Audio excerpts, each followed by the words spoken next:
Hello guys, welcome to 5th generation Hobby Shop. Magre-review tayo ng unit. This is the WE T-Rex. Ito po yung merong full auto version.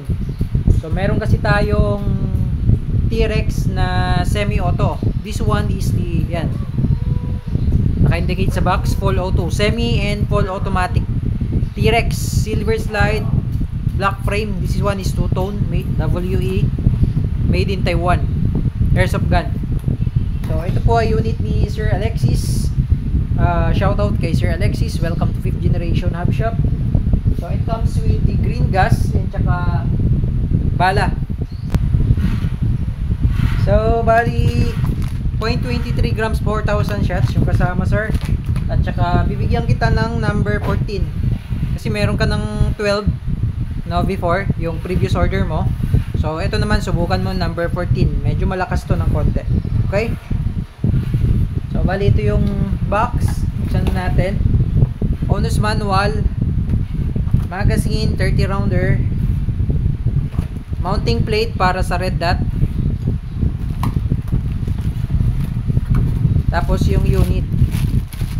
So ang kaibahan nito sa sa T-Rex na na semi-auto. So bali dun sa semi-automatic, meron kasi yung video din nun. So semi-automatic, eto ambidextrous to sa semi-automatic. Pero sa model na to, kasi mayroon tong switch, may full auto to, semi and full auto. Ito yung kanyang switch. Ito naman yung kanyang manual safety, no? So dun sa semi-automatic, pag inangat mo yung kabila, aangat din yung kabila sabay, di ba? Kasi ambidextrous yun. Wala kasi yung full auto. Ito sa semi and full automatic na version, kasi ito yung may full automatic. So bali magkaiwalay yan. Ito yung switch, ito yung sa full auto. So pag nakababa yan, full auto. Pag inangat mo yan, semi-auto. No? Yun lang. Full auto. Tapos pag inangat mo, semi-auto. Okay? So yun lang naman ang kaibahan. Pero sa design, parehas lang. Parehas lang sila, naka-magwell, naka stippled grip. Parehas lang. Yun lang kaibahan yung sa fire mode. No? Kasi meron siyang full auto eh. Semi and full auto po siya. Parehas lang, naka fiber optic. Ayan. So mamaya itetest natin yung EPS. Kung ilang EPS yung sa T-Rex na to, yung may full auto. Okay? So lagyan na natin ng gas. Inverted position. So bali ito yung wala na kasi tayong available. Actually wala na tayong available na 12. So bali sa 12, 3 to 5.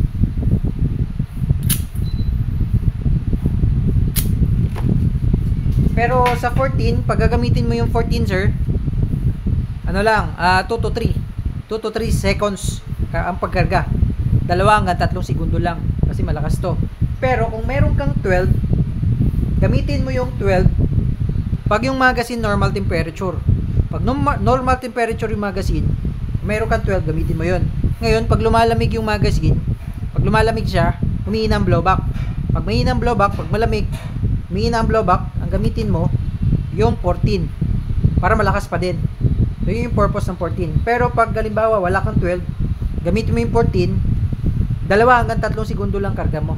Kasi sa number 12, 3 to 5 eh. Kasi medyo malakas po itong 14 eh. Ayan. Ito yung 12. Dahil binigyan na kita before ng 12, so meron kang 12, meron kang 14. Pero kung 14 lang gagamitin mo, konti lang lagay mong gas kasi medyo malakas siya. Okay? So lagyan natin siya ng BBs.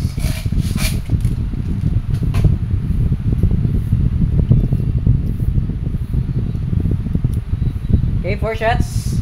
Testingin natin yung EPS. So, check pala natin yung safety. Yan, safety. Gumagana. Beaver tail.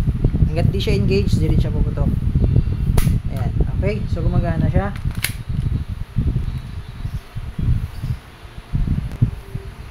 Okay, Sir Alexis. Your T-Rex with the semi and full automatic version.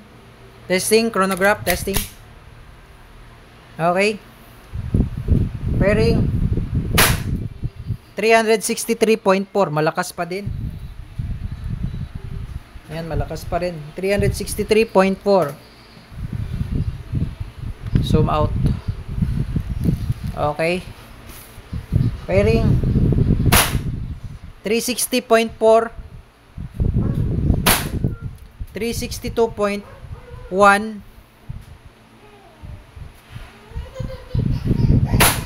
357.5. Okay, malakas pa din. Malakas talaga rin ng T-Rex. Okay, so yan, open chamber na. So, alam mo naman siguro na to, sir. Pull back the slide ng konti, baba yung slide stop, then release. So, ngayon iti-test natin yung semi and full auto.